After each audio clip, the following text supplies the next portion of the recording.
साथियों नमस्कार। हम लोगों ने जो एक नई सीरीज़ शुरू की है जिसमें आपको 20 अति महत्वपूर्ण प्रश्नों का संकलन पढ़ रहे हैं हम लोग। पिछले वीडियो में आदिकाल के 20 महत्वपूर्ण प्रश्नों का पहला भाग हम लोगों ने देखा। आज उसके दूसरे पार्ट, उसका जो दूसरा भाग है 20 प्रश्न का, उसको पढ़ेंगे। एक रिक्वेस्ट है आप सबसे कि बहुत सारे लोग हैं वीडियो देखते हैं लेकिन चैनल को सब्सक्राइब नहीं करते, लाइक नहीं करते। तो आपसे रिक्वेस्ट है कि कृपया चैनल को सब्सक्राइब करें, वीडियोज़ को लाइक करें और हिंदी पढ़ने वाले अपने दोस्तों, मित्रों, साथियों के बीच चैनल को शेयर भी करें। हमारी कोशिश है कि आप वे महत्वपूर्ण प्रश्न आपकी आंखों के सामने वीडियो के माध्यम से आवें जो परीक्षा की दृष्टि से बेहद महत्वपूर्ण है। हमारा उद्देश्य है कि प्रश्नों के माध्यम से आपका रिवीजन हो, और रिवीजन से आपको ये भी पता चलेगा, इन वीडियो से आपको ये भी पता चलेगा, और ये न सिर्फ TGT, PGT, assistant professor, UGC net, या चाहे आप एंट्रेंस एग्ज़ाम, एमए का एंट्रेंस होता है, जेएनयू का, दिल्ली यूनिवर्सिटी का, बहुत सारी यूनिवर्सिटीज़ हैं जो एंट्रेंस लेती हैं। बहुत सारी यूनिवर्सिटीज़ में पीएचडी का एंट्रेंस होता है। तो ऐसी सभी परीक्षाएं जहां बहुविकल्पीय प्रश्न हिंदी साहित्य से संबंधित पूछे जाते हैं, वहां ये वीडियोस, ये प्रश्न आपके लिए उपयोगी सिद्ध होंगे। हमने क्वेश्चंस को बनाते समय ये भी ध्यान रखा है कि कई बार कोचिंग संस्थान या वीडियो बनाने वाले लोग, यूट्यूब पर पढ़ाने वाले लोग ऐसे क्वेश्चन बना देते हैं जो दिखने में बहुत कठिन लगेंगे, जो आपको चमत्कृत कर सकते हैं कि मैं इस फैक्ट को नहीं जानता। लेकिन हमारी कोशिश है कि पहले आरंभिक वीडियोज़ में वे प्रश्न आए जो अत्यंत महत्वपूर्ण हैं, जो कई बार परीक्षाओं में पूछे गए हैं, जिनके पूछे जाने की संभावनाएं अधिक होती हैं। उसके बाद हम लोग महत्वपूर्ण जो कथन होते हैं, महत्वपूर्ण जो पंक्तियां होती हैं, जैसे आदिकाल की महत्वपूर्ण पंक्तियां, तो उन पर भी हम लोग प्रश्न बनाएंगे। आज शुरू करते हैं। शब्दानुशासन के रचयिता कौन हैं?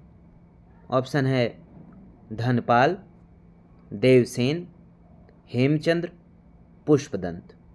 इसका सही उत्तर क्या होगा? आप लोग क्वेश्चन को देखते समय, हम लोग पहले उत्तर नहीं देखेंगे, क्वेश्चन देखें और आप स्वयं से देखें कि कितने क्वेश्चन आप सॉल्व कर पा रहे हैं।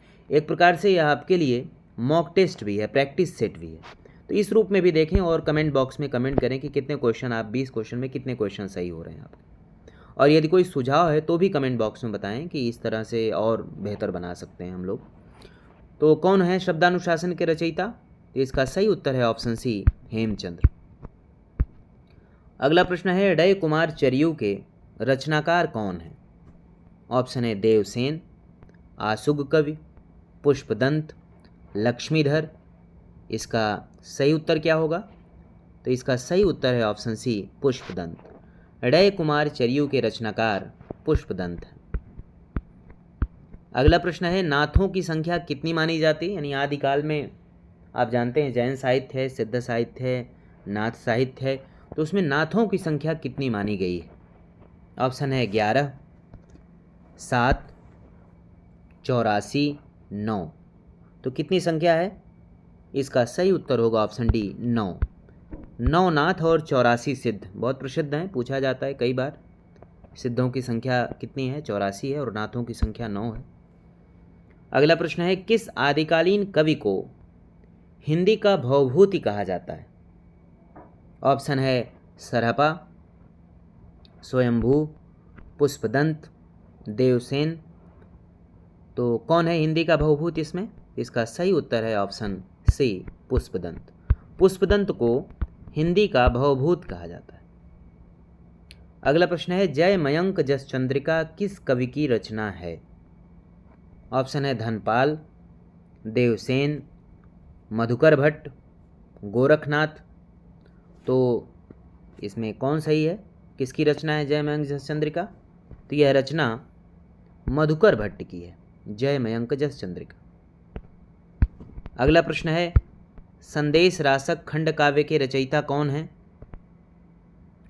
ऑप्शन है विद्यापति, शालिभद्र सूर्य, अब्दुल रहमान, पुष्पदंत। तो कौन है इसमें संदेश रासक खंड काव्य के रचयिता? तो संदेश रासक खंड काव्य के रचयिता अब्दुल रहमान है, जिन्हें अद्दहमार नाम से जाना जाता है। ये कई बार परीक्षा संदेश रासक के संबंध में पूछे, परीक्षाओं में प्रश्न आए हैं, जरूरी है आपके लिए। अगला प्रश्न है, निम्न में कौन सा रासो काव्य आलखंड नाम से प्रचलित है?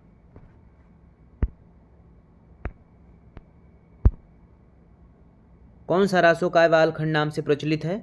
इसमें ऑप्शन है पृथ्वीराज रासो, परमाल रासो, बीसल देव रासो, खुमार रासो। तो इसका सही उत्तर होगा ऑप्शन बी, परमाल रासो। परमाल रासो जो है वो आलखंड के रूप में जानी जाती है, महत्वपूर्ण है। अगला प्रश्न है, परमाल रासो के रचयिता कौन है? तो जगनिक हैं, आप सब अवगत हैं। अगला प्रश्न है, खुमार रासो के रचनाकार कौन हैं? ऑप्शन है धनपाल, दलपत विजय, नरपतिनाल, जगनिक। तो यह किसकी रचना है खुमार रासो? तो इसके रचनाकार हैं दलपत विजय। खुमार रासो के रचनाकार हैं दलपत विजय। अगला प्रश्न है, रणमल्ल छंद किस कवि की रचना है? ऑप्शन है श्रीधर, अमीर खुसरो, धनपाल, भट्ट केदार। तो इसका सही उत्तर होगा रणमल्ल छंद श्रीधर की रचना है। यह भी महत्वपूर्ण है, बहुत महत्वपूर्ण है परीक्षा की दृष्टि से। अगला प्रश्न है, बीसल देव रासो की नायिका का क्या नाम है? यह महत्वपूर्ण है आपके लिए। नायिका किससे संबंधित सवाल परीक्षाओं में पूछे जाते रहे हैं। ऑप्शन है पद्मिनी, राजमती, शीलवती, शकुंतला। तो कौन है बीसल देव रासो की नायिका? इसका सही उत्तर होगा ऑप्शन बी, राजमती। राजमती जो है वह बीसल देव रासो की नायिका है। अगला प्रश्न है, गोरख बानी का संपादन किस आलोचक ने किया? कौन आलोचक है जिसने गोरखनाथ के, गुरु गोरक्षनाथ के जो ग्रंथ हैं उनका संपादन किया, उनको एक जगह इकट्ठा किया और उसका संपादन कार्य किया, संकलन संपादन किया? कौन किया? ऑप्शन है पीताम्बर दत्त बड़त्वाल, रामचंद्र शुक्ल, परशुराम चतुर्वेदी, राहुल सांकृत्यायन। तो इसका सही उत्तर है ऑप्शन ए, पीताम्बर दत्त बड़त्वाल। यह भी बहुत ही महत्वपूर्ण है, पीताम्बर दत्त बड़त्वाल। पीताम्बर दत्त बड़त्वाल हिंदी में पहली पीएचडी किसी ने की है तो पीताम्बर दत्त बड़त्वाल ने। तो उन्होंने ही गोरख बानी का संपादन किया और बहुत महत्वपूर्ण है। अगला प्रश्न है, पृथ्वीराज रासो की रचना शुक शुकी संवाद के रूप में मानने वाले आलोचक कौन हैं? ऑप्शन है हजारी प्रसाद द्विवेदी, रामचंद्र शुक्ल, राम कुमार वर्मा, माता प्रसाद गुप्त। तो कौन मानता है कि पृथ्वीराज रासो की रचना शुक शुकी संवाद के रूप में? तो इसका सही उत्तर होगा ऑप्शन ए, हजारी प्रसाद द्विवेदी। यह भी महत्वपूर्ण है, कई बार इसको भूल जाते हैं इस फैक्ट को, और यह परीक्षा में पूछ लिया जाता है, इसलिए ध्यान रखना है कि हजारी प्रसाद द्विवेदी जो हैं वे पृथ्वीराज रासो को शुक शुकी संवाद के रूप में मानते हैं। अगला प्रश्न है, कीर्तिलता के रचयिता कौन हैं? ऑप्शन है विद्यापति, शबरपा, जगनिक, हेमचंद। तो इसका सही उत्तर है ऑप्शन ए, विद्यापति। कीर्तिलता के रचयिता विद्यापति हैं। कीर्तिलता और कीर्तिपता का ये दोनों रचनाएं विद्यापति की हैं, और इसके अलावा विद्यापति पदावली, पदावली भी जो है बड़ी प्रसिद्धि हासिल हुई पदावली के द्वारा विद्यापति को, तो वह रचना भी विद्यापति की है। अगला प्रश्न है, नायिकाओं का नक्षिक वर्णन निम्न में किस कृति में, कौन सी कृति नायिकाओं के नक्षिक वर्णन के लिए बहुत प्रसिद्ध है? ऑप्शन है संदेश रासक, राहुल वेल, कीर्तिलता, ढोला मारू रादुहा। तो कौन सी है? तो इसका सही उत्तर है ऑप्शन बी, राहुल वेल। महत्वपूर्ण है, राहुल वेल जो है वो रोडा ने की कृति है, और इसके संबंध में एक और महत्वपूर्ण फैक्ट है, यह एक शिलांकित कृति है। यह महत्वपूर्ण है, परीक्षा में पूछा जा सकता है कि निम्न में कौन सी कृति शिलांकित है। अगला प्रश्न है, आदिकाल में चरित काव्य सर्वाधिक किस साहित्य में रचे गए? ऑप्शन है सिद्ध साहित्य, जैन साहित्य, रासो साहित्य, नाथ साहित्य। कौन सा सही होगा? तो इसका सही उत्तर है ऑप्शन बी, जैन साहित्य। आदिकाल में जो चरित काव्य हैं वे सर्वाधिक जैन साहित्य में लिखे गए।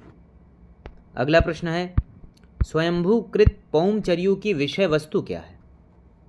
स्वयंभूकृत जो पौमचर्यु रचना है उनकी बहुत प्रसिद्ध, उसकी विषय वस्तु क्या है? ऑप्शन है राम कथा, जातक कथा, कृष्ण कथा, लोक कथा।